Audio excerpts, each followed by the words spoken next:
That's the Birthday Boy on your favorite radio station, the mighty 1630 KCJJ, Elvis himselvis, as we observe birthday number 77 for the King of Rock and Roll. And let us go to the telephone as we actually do an interview on the Robb Spewak Show. Caroline Cahoon Hauser, author of a book about 2 dates that she had with Elvis Presley back in 1955, and it's a pleasure to talk to her. Caroline, how you doing? Hi, Rob. I'm fine, thank you. Thank you so much for taking the time to talk to us today.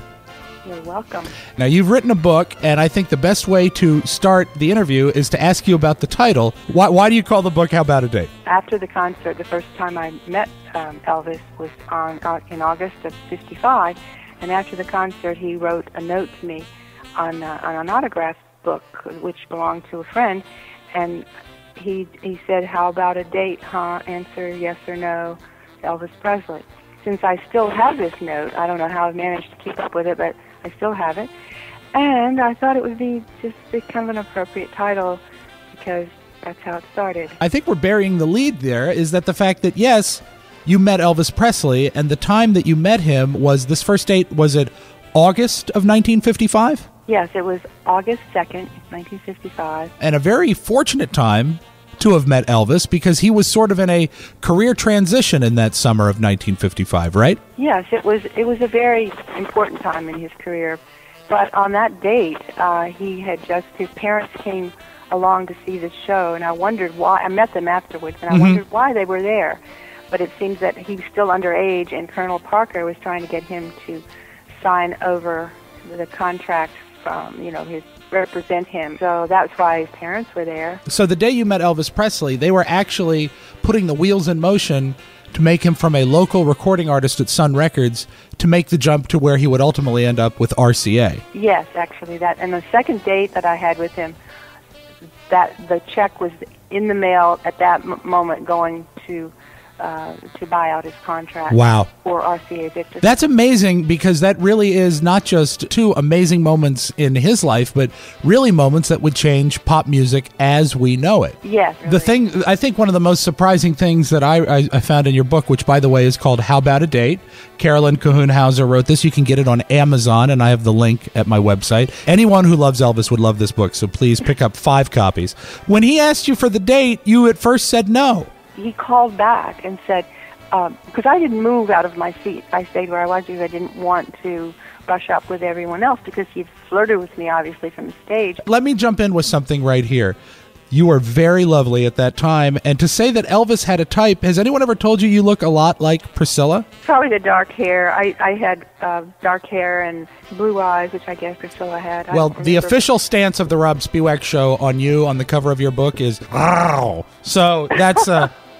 Obviously, Elvis spotted you, and he sort of sang to you at this concert?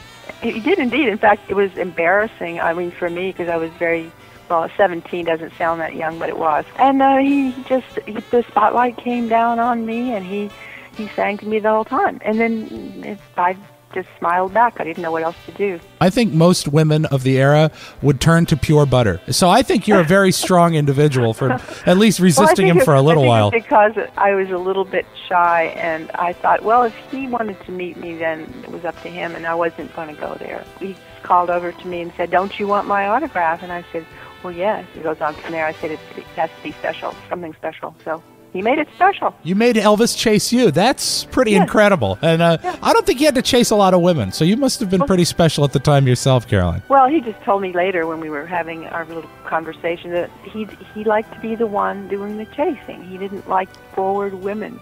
So I guess my intuitions were correct, because that was just the way I was. So I never would chase anybody. Well, nicely done.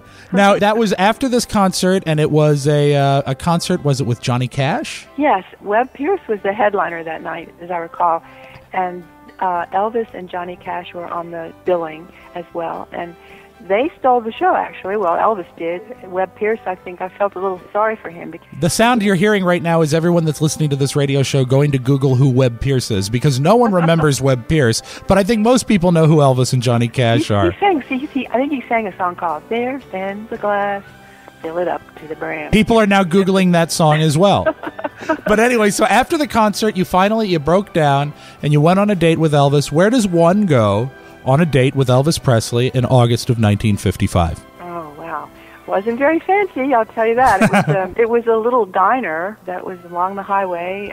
There were not too many places that would be open where you could just grab a sandwich. So we went to this little place, and we had a following. We had about, 30, 40 cars behind us, and we had a parade, and it was kind of fun. As the true Elvis fan, I must ask, do you remember what Elvis had to eat? Oh, yeah. He had a burnt bacon sandwich. He actually, when the waitress came and he said he was starving and he wanted burnt bacon, he said, "Tell the chef I want it burnt."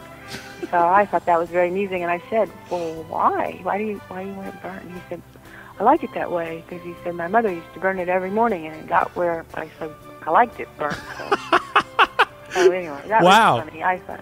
That's cool, and that is something to, wow. You're a first-person observer of the burnt bacon phenomenon. I think the next time I go to a restaurant, I'm going to order me some burnt bacon. Yeah, I've tried it. It's pretty good.